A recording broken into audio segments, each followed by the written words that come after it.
Demo dan nasi bungkus kan cuma kenikmatan dunia gitu, nggak ada di surga gitu.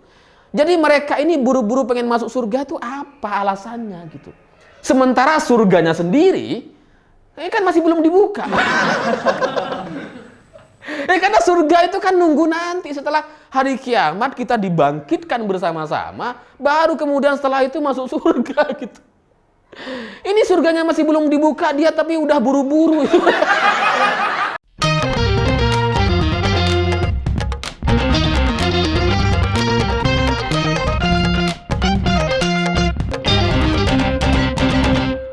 Selamat malam semuanya. Hari ini ada satu berita konyol dan lucu yang dilakukan sama salah seorang kadrun di Bandung dengan cara melakukan aksi menyerang kantor kepolisian dan kemudian mengakhiri hidupnya. Ini terus terang aneh bagi saya gitu, karena biasanya aksi-aksi semacam ini itu muncul jelang momen tertentu gitu. Jelang Ramadan misalkan, atau jelang hari Natal misalkan gitu. Nah tapi sekarang ini kan masih jauh semua. Natal ya masih jauh, Ramadan apalagi masih tinggal beberapa bulan gitu. Tapi dia sudah melakukan aksi. Ini ada apa nih kok buru-buru?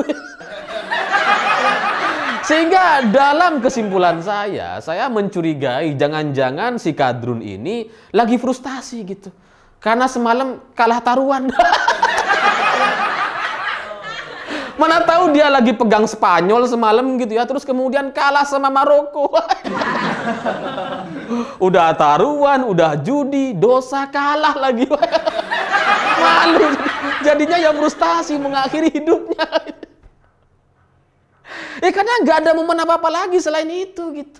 Sehingga ketika muncul berita ini di banyak media dan belum ada penjelasannya, saya berkesimpulan bahwa kayaknya dia frustasi gara-gara Spanyol kalah. Tapi setelah muncul banyak berita-berita yang lebih detail lagi gitu, ternyata ada motor yang ditinggalkan. Nah, di motornya ini itu ada semacam kertas gitu bertuliskan bahwa dia intinya protes kepada pengesahan Undang-Undang KUHP. Karena menurut si kadrun ini, Undang-Undang KUHP ini adalah hukum setan.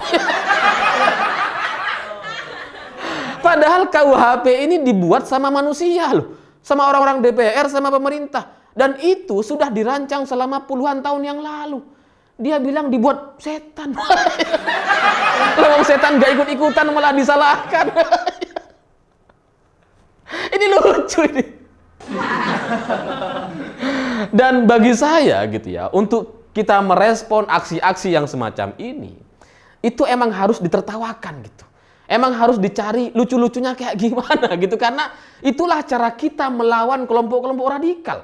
Karena hanya dengan tertawa, hanya dengan mencari lucu-lucunya itulah yang akhirnya akan membuat otak mereka itu bisa bekerja dengan normal.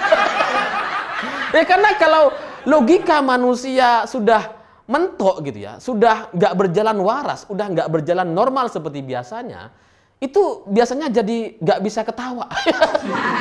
Lihat tuh kelompok mereka gitu, serem terus mukanya gitu ya, kusut terus mukanya tiap hari, marah-marah terus, demo-demo juga marah-marah. Itu menunjukkan bahwa akal mereka, logikanya tuh udah nggak jalan. Makanya kita harus melawan dengan menertawakan, cari sisi lucunya gitu, dengan harapan kalau ada kadrun-kadrunista yang mendengar ada sahabatnya melakukan aksi-aksi semacam ini dan kemudian kita tertawakan, kita ejek-ejekin gitu ya. Ya kita harap dia bisa waras gitu akhirnya gitu. Calon-calon ini akhirnya bisa berpikir ulang gitu. Kalau dia ingin melakukan hal yang sama, ini nanti ditertawakan, kan malu. Akhirnya mereka nggak jadi gitu ya. Ya syukur-syukur jadi waras semua gitu. Jadi ya harus kita tertawakan aja gitu supaya ini menjadi bentuk perlawanan kita kepada kelompok khilafah atau kelompok kadrun-kadrunista yang ada di Indonesia. Dan saya sudah ada beberapa poin-poin lucunya. Karena ketika saya melihat ada foto motor yang masih bagus, masih kinclong, nggak kenapa-kenapa, nggak ikut kena percikan-percikan gitu ya. Bahkan masih ada kertasnya di depan yang pada intinya dia memprotes KUHP gitu ya. Ini saya jadi bertanya-tanya, kenapa si motor ini nggak ikut rusak? Karena akhirnya kan siapa yang mau pakai gitu? motornya masih bagus gitu ya. Enggak sih. Kondisinya masih bagus. Meskipun motor jelek misalkan. Ini kalau nggak ikutan rusak gitu ya. Ini siapa yang mau make ini? Udahlah motor jelek, angker lagi ya. Siapa yang mau make gitu? Ini saya jadi bertanya-tanya, kenapa si motor ini nggak diikutkan masuk ke dalam kantor gitu? Supaya ikutan rusak, kenapa? Oh mungkin si Kadrun ini berpikir bahwa motor ini itu motor buatan kafir. Jadi nggak bisa diajak dia, udah biarin kamu di luar ya. Produk kafir soalnya gitu. Jadi kalau dia datang pakai onta, mungkin diajak masuk ke dalam. Itulah kadrun-kadrunista di Indonesia. Dan kemudian yang aneh juga bagi saya, kenapa si kadrun ini menyerang kantor kepolisian gitu. Dan kemudian protesnya tentang KUHP. Apa alasannya? Apa hubungannya gitu? Polisi kan nggak bikin KUHP, yang bikin kan DPR. Kenapa dia nyerang polisi? Kan nggak ada hubungannya gitu. Ya tapi ya itulah kadrun sekali lagi. Emang bego-bego. Orang yang nggak ikut-ikutan, ikut disalah-salahkan. Dan di luar itu, kepada kelompok kadrun-kadrunista yang masih hidup hari ini gitu ya, yang masih terus dengan doktrin-doktrin khilafahnya, yang seolah-olah hanya bicara soal surga-surga saja gitu ya. Ini saya terus terang heran gitu, kenapa kelompok mereka ini ada dan eksis gitu. Karena ketika mereka hidup hari ini di bumi Indonesia, yang mereka selalu bicarakan soal surga, surga, surga, surga. Seolah-olah mereka itu buru-buru sekali pengen ke surga. Makanya kemudian ada beberapa orang di antara mereka sampai melakukan aksi gitu. Karena saking buru-burunya. Buru-buru pengen masuk surga gitu. Tapi jalannya, jalan pintas. Ini mau ngapain gitu. Di surga juga mau ngapain. Mau demo, mau dapat nasi bungkus kan nggak bisa. Demo dan nasi bungkus kan cuma kenikmatan dunia gitu, nggak ada di surga gitu. Jadi mereka ini buru-buru pengen masuk surga tuh apa alasannya gitu. Sementara surganya sendiri kan masih belum dibuka. Karena surga itu kan nunggu nanti setelah hari kiamat kita dibangkitkan bersama-sama, baru kemudian setelah itu masuk surga gitu. Ini surganya masih belum dibuka, dia tapi udah buru-buru. Ini mau ngapain gitu?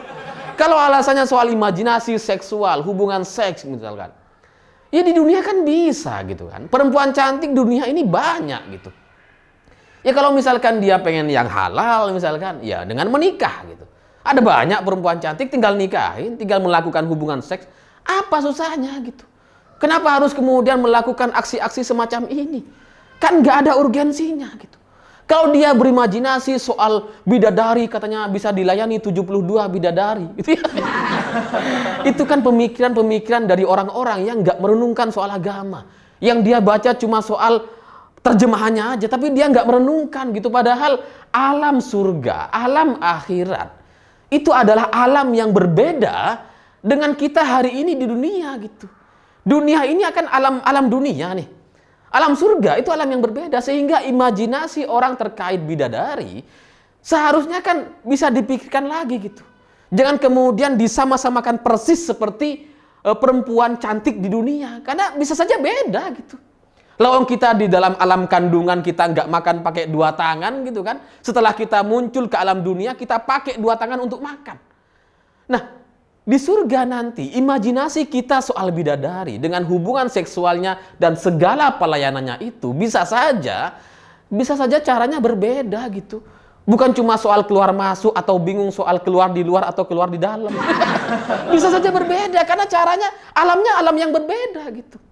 Jadi imajinasi liar terkait ustadz, ulama yang selalu bicara soal keindahan surga dengan kemudian membandingkannya, memberikan sebuah imajinasi tentang apa yang terjadi di dunia, menyamakan antara perempuan cantik dengan bidadari. Ini adalah sebuah kesalahan berpikir yang sangat-sangat tidak islami. Ya masa bidadari disamakan sama perempuan? Lawang makhluknya aja makhluk yang berbeda. Malaikat, bidadari, manusia beda.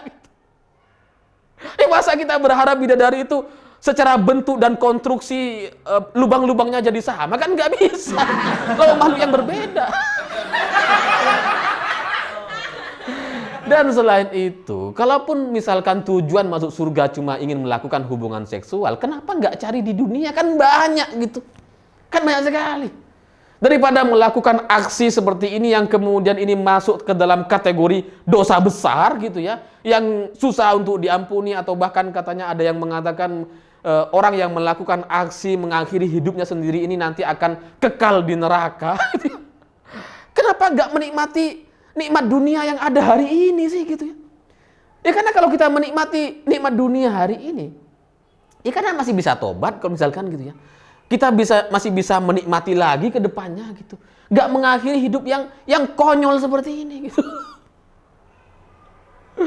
Jadi buat kadrun-kadrunista di luar sana gitu ya, kalian itu harus ngerti bahwa kehidupan manusia, jalan hidupnya itu melewati alam-alam yang berbeda gitu.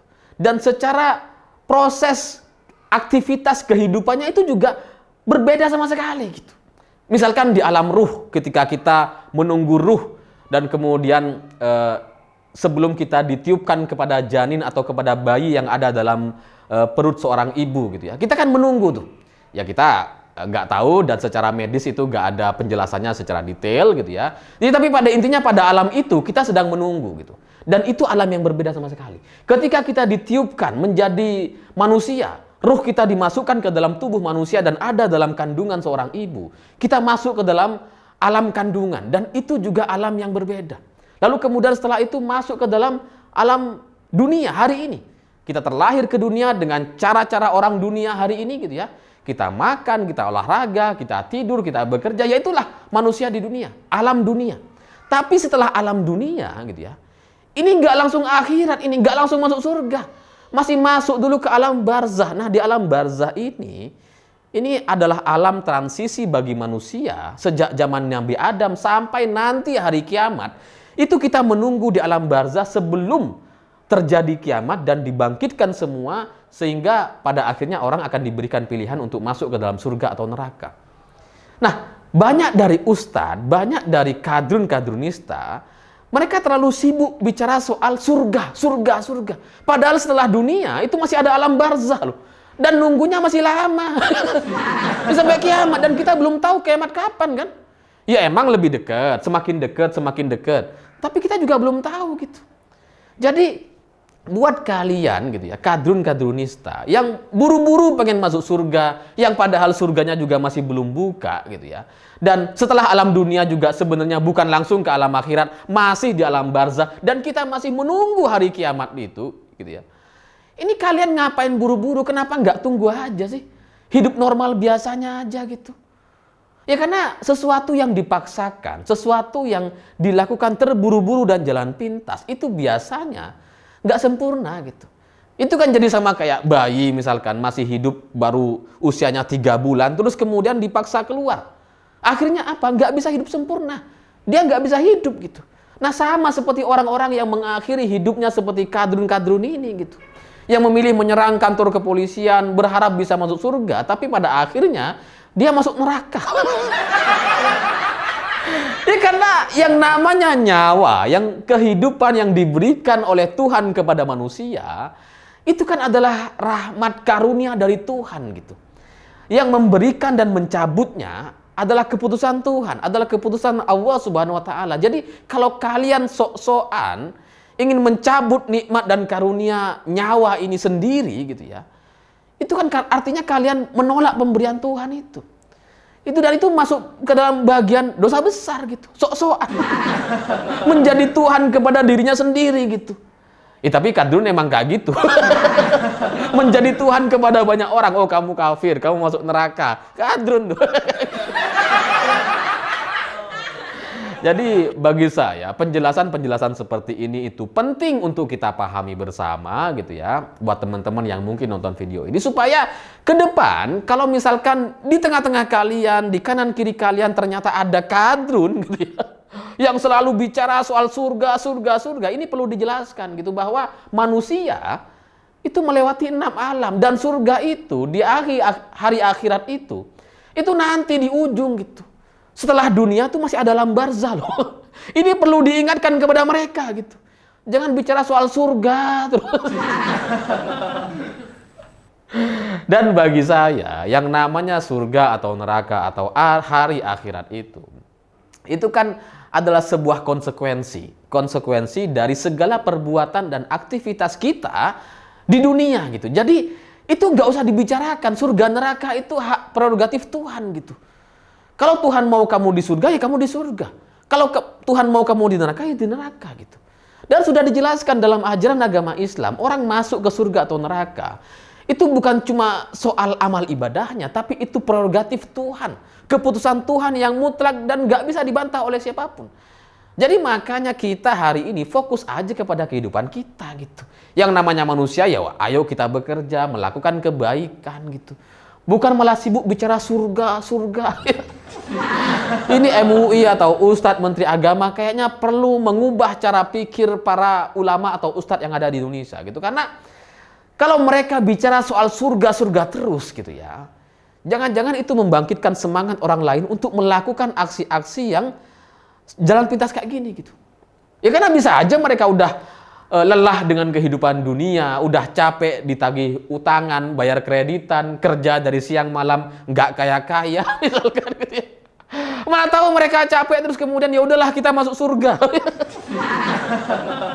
Akhirnya yang dipilih adalah jalan pintas. Sehingga menurut saya habis ini ustadz-ustadz ulama itu perlu memperbaiki materi-materi dakwahnya.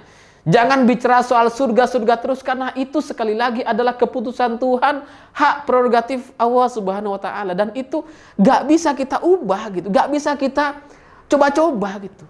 Biarkan itu menjadi sebuah konsekuensi dari semua yang kita lakukan di dunia ini, dan sebaik-baiknya sebermanfaat mungkin. Karena katanya yang paling baik manusia itu adalah orang yang bermanfaat kepada sesamanya. Ya udahlah kita fokus kepada manfaat ini gitu. Jangan bicara soal surga. Ya sekali lagi semoga ini bisa jadi pemahaman dan renungan kepada kita untuk menambah wawasan teman-teman sekalian dengan bahasa-bahasa yang mudah dipahami, sehingga ke depan kalau ada kadrun bisa kita lawan bersama-sama. Dan kalau misalkan naudzubillah ada aksi semacam ini lagi gitu ya, kalau ada kadrun yang berpikir hal semacam ini itu adalah hal yang baik, yang jihad dan sebagainya, kita harus tertawakan. Kita harus tertawakan sampai dia bisa ketawa. Kalau nggak bisa ketawa, kita gelitikin. Ya karena pada akhirnya kita nggak mau ada aksi-aksi konyol seperti ini lagi, dan itu mengatasnamakan Islam, mengatasnamakan agama yang kemudian akan merugikan kita semua sebagai umat mayoritas agama Islam di Indonesia. Saya pikir itu. Terima kasih sudah menonton. Begitulah kura-kura.